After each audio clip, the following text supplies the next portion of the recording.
नागार्जुन के प्रश्नों के उत्तर, दंतुरित मुस्कान के प्रश्नों के उत्तर। बच्चे की दंतुरित मुस्कान का कवि के मन का क्या प्रभाव पड़ता है? तो नन्हे बच्चे की मुस्कान, दंतुरित मुस्कान को देखकर कवि का मन प्रसन्न हो उठता है और उसे ऐसा लगता है कि मानो उसकी झोपड़ी में कमल के फूल खिल गए हैं, मानो उसके मन में प्यार की धारा बह गई हो, या फिर कवि का मन बच्चे को दंतुरित मुस्कान से बहुत ज़्यादा प्रभावित हो गया हो, बहुत ज़्यादा सुंदर लगा उनको बच्चे की मुस्कान। तब उनके प्यार, मन में प्यार आया और बच्चे की ऊपर प्रभाव पड़ा।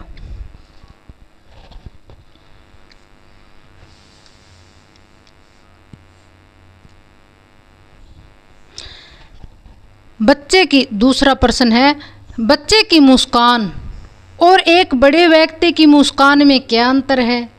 तो ये तो आपने भी पता है कि बच्चे की मुस्कान बहुत अच्छी होती है, बहुत ही सुंदर होती है, कोमल होती है, उसके मन में किसी प्रकार का छल कपट नहीं होता।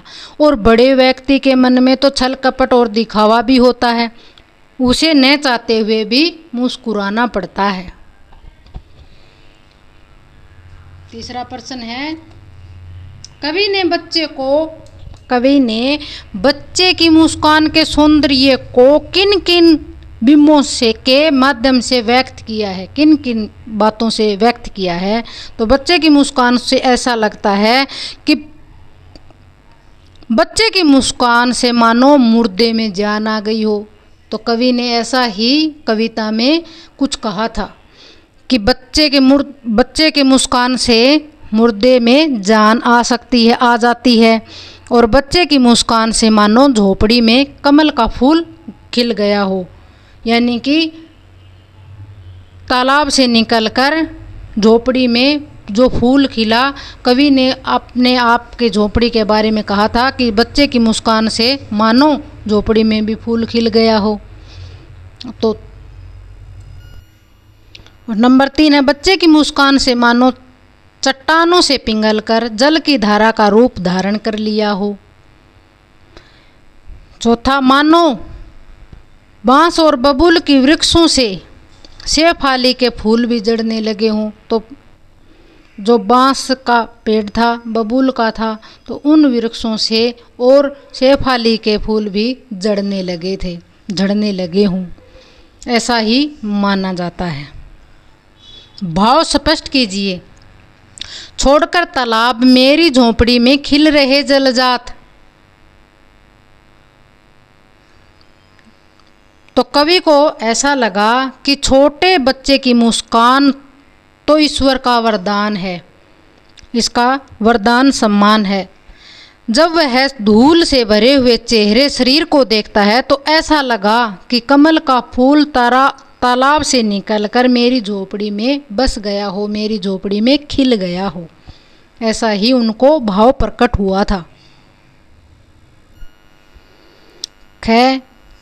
छू गया तुमसे कि झरने लग पड़े शेफाली के फूल, बांस और की बबूल। तो नन्हे बालक का रूप मनोरम, यानी कि बहुत मनोरम या कितना भी निर्मम क्यों ना हो, कठोर या कितना भी निर्मम हो, उसे देखकर मन प्रसन्न ही हो उठता है। तो अब हम बच्चे को देखते हैं तो मन प्रसन्न तो होता ही है, तो मन प्रसन्न हो जाता है, चाहे वह बांस के समान हो या बबूल के समान हो। उसकी सुंदरता देखकर कोई मुस्कुराने के लिए विवश हो जाता है।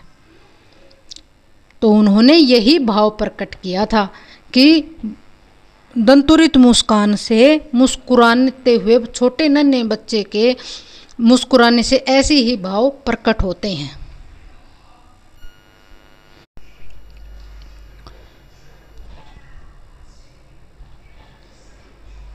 प्रश्न 5, मुस्कान और क्रोध दो भिन्न भिन्न भाव हैं। इनकी उपस्थिति से बने वातावरण की विभिन्नता यानी कि भिन्नता का चित्रण कीजिए। तो इनके बारे में बताइए, मुस्कान और क्रोध के बारे में। तो मुस्कान और क्रोध दोनों ही मानव में उत्पन्न होने वाले भाव हैं, यानी कि पैदा होने वाले भाव हैं। कभी गुस्सा आ जाता है, कभी मुस्कान हो जाती है। तो मुस्कान एक सुखद भाव है, यानी कि खुशी का माहौल है, भाव है। इससे हंसी खुशी का माहौल, वातावरण बनता है, माहौल बनता है। आपस में प्रेम और मेल जोड़ बढ़ता है। तो एक मुस्कान से, यदि एक मुस्कान हो जाए व्यक्ति की, तो उसको हृदय को भी जीत लेता है। एक मुस्कान से हर व्यक्ति के हृदय को जीत लिया जा सकता है। और क्रोध एक मनोविकार है, यानी कि दुख की बात ही होती है। क्रोध यानी कि गुस्सा, बहुत ही ये उत्पन्न होने वाला अधिकतर हानिकारक ही होता है। क्रोध से लिया गया निर्णय लाभदायक नहीं होता, यानी कि क्रोध में हम जो निर्णय ले लेते हैं वो कभी भी अच्छा नहीं होता। तो क्रोध से दुश्मनी बढ़ती है। तो यह क्रोध के लक्षण हैं और ये मुस्कान के लक्षण हैं। प्रश्न 6, दंतुरित मुस्कान से बच्चे की उम्र का अनुमान लगाइए।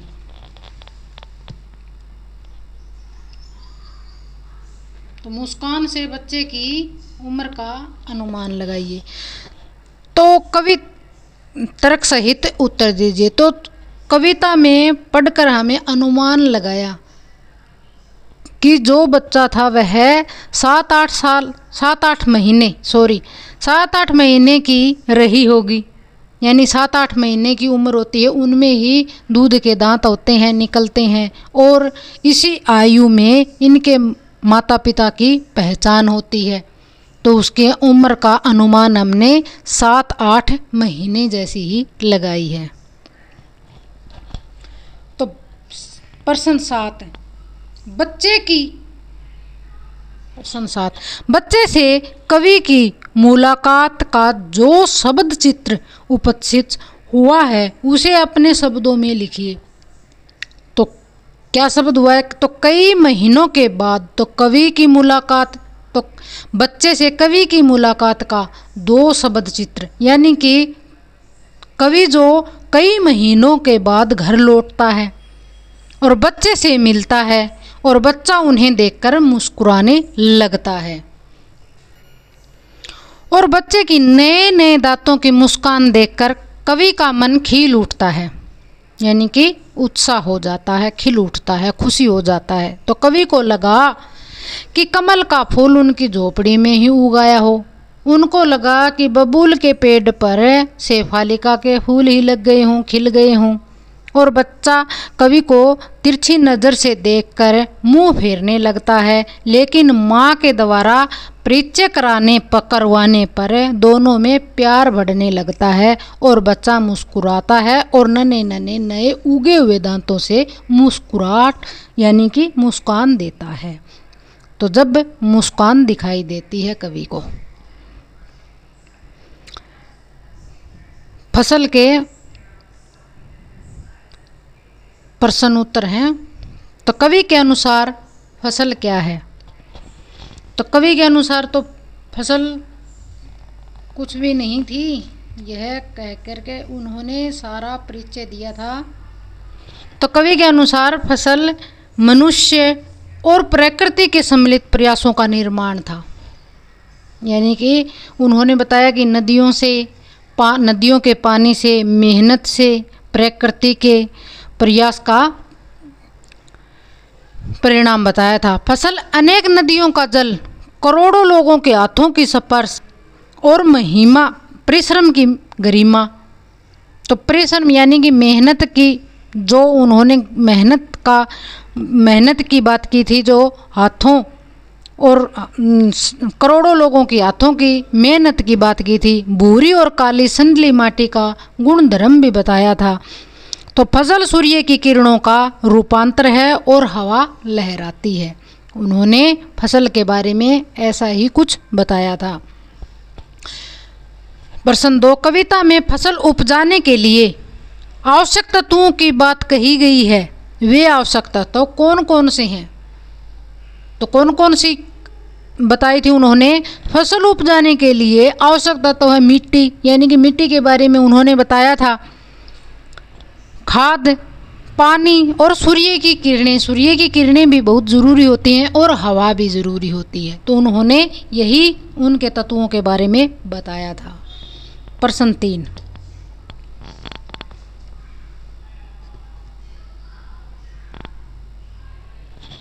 फसल को हाथों के स्पर्श की गरिमा कहकर कवि का क्या व्यक्त करना चाहता है? तो क्या व्यक्त करना चाहता है फसल के बारे में, हाथों की मेहनत के बारे में क्या बताना चाहता है? कि कवि कहता है कि फसल पैदा करने के लिए घर के सभी जितने भी व्यक्ति हों, सभी व्यक्तियों को मेहनत करनी चाहिए, मेहनत करना पड़ता है। फसल से अनेक लोगों का पेट पलता है, फसल से अनेक लोगों का पेट पलता है। यह एक नहीं अनेक हाथों की महिमा होती है, यानी कि अनेक हाथों की मेहनत होती है। प्रश्न 4, भाव स्पष्ट कीजिए। रूपांतर है सूरज की किरणों का, सिमटा हुआ संकोच है हवा की थिरकन का। तो कवि ने क्या भाव प्रकट किया है कि कवि कहता है कि ये फसलें और कुछ नहीं है, सूरज की किरणों का बदला हुआ एक रूप है। फसलों की हरियाली सूरज की किरणों के प्रभाव के कारण आती हैं। तो सूरज की किरणों से ही फसलों में हरियाली आती है और सूरज की गर्मी से ही फसलें पकती है। फसलों को बढ़ाने में हवा की लहराने की थिरकन की भरपूर योगदान है। मानो हवा सिमट सुकड़कर फसलों में समा जाती है, तो हवा लहराती है। प्रश्न है 5, रचना और अभिव्यक्ति। कवि ने फसल को हजार हजार खेतों की मिट्टी का गुणधर्म कहा है। तो मिट्टी के गुणधर्म को आप किस तरह परिभाषित करेंगे? तो किस तरह से आप बताएंगे गुण और धर्म को? तो मिट्टी के गुण धर्म से तात्पर्य उसकी उपजाऊ शक्ति से है। जो उपजाऊ शक्ति होती है, मिट्टी के अंदर जो शक्ति होती है धरती की, तो उन्हें उससे मिले विभिन्न तत्वों के कारण होती है। उन तत्वों के कारण ही मिट्टी विभिन्न रंगों को प्राप्त करती है। मिट्टी के तत्व ही फसल को उगाने जो तत्व होते हैं, तो फसल को उगाने और विकसित करने में सहायक होते हैं। फसल को बढ़ाने में और फसल को उगाने में यही गुण और जो फसल की जो मिट्टी होती है वही काम आती है।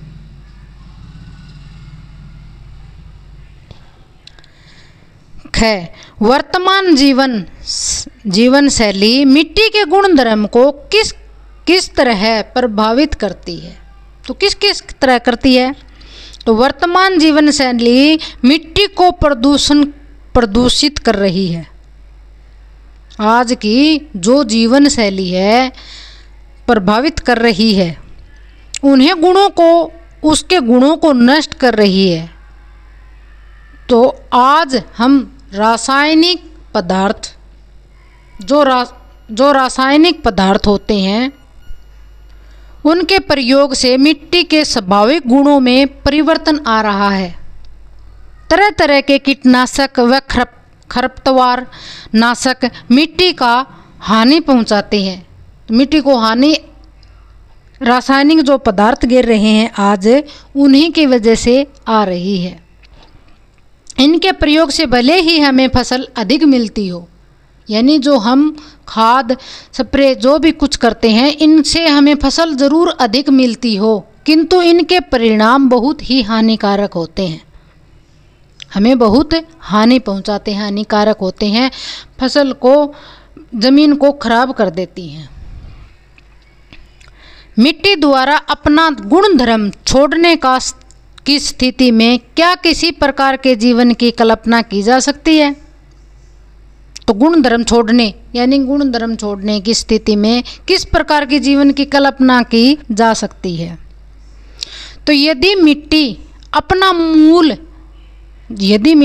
मूल गुण धर्म और स्वभाव छोड़ देगी, मिट्टी अपना मूल धर्म और स्वभाव छोड़ देगी तो जीवन का स्वरूप विकृत हो जाएगा, नष्ट हो जाएगा।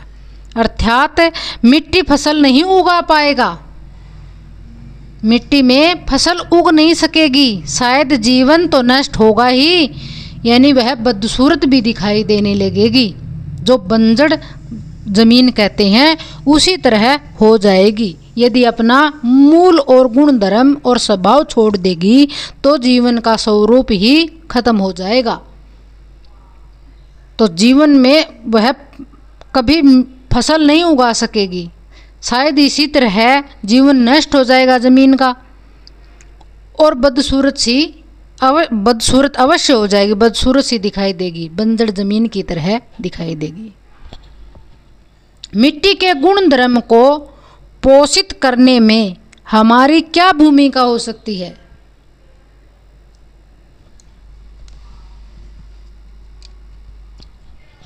तो मिट्टी के गुण धर्म को पोषित करने में हम बहुत कुछ कर सकते हैं, यानी कि पोषित बहुत अच्छी करने में, ज़मीन को हम बहुत अच्छी जब कर सकते हैं तो क्या कर सकते हैं हम ज़मीन के लिए? तो ज़मीन के लिए हमें गुण धर्म को पोषित करने के लिए हम उसके अंदर जो गुण पैदा कर सकते हैं ज़मीन में, मिट्टी में, तो हम बहुत कुछ कर सकते हैं। हम मिट्टी के गुण धर्म को प्रभावित करने के लिए कारकों के रूप में कारकों के बारे में जाने। पहले तो हम कारकों के बारे में जाने, इसे हम जागरूकता मिलेगी और सचेत होंगे, कुछ जानकारी लेनी होगी। हम स्वयं जागकर, पहले हम स्वयं जागकर लोगों को जगाने का काम करेंगे और मिट्टी को हानि पहुंचाने से रोक सकेंगे, मिट्टी को पहुंचाने वाली हानि को रोक सकेंगे। तो हम इसी तरह ही अपनी मिट्टी को हानि पहुंचाने से रोक सकते हैं।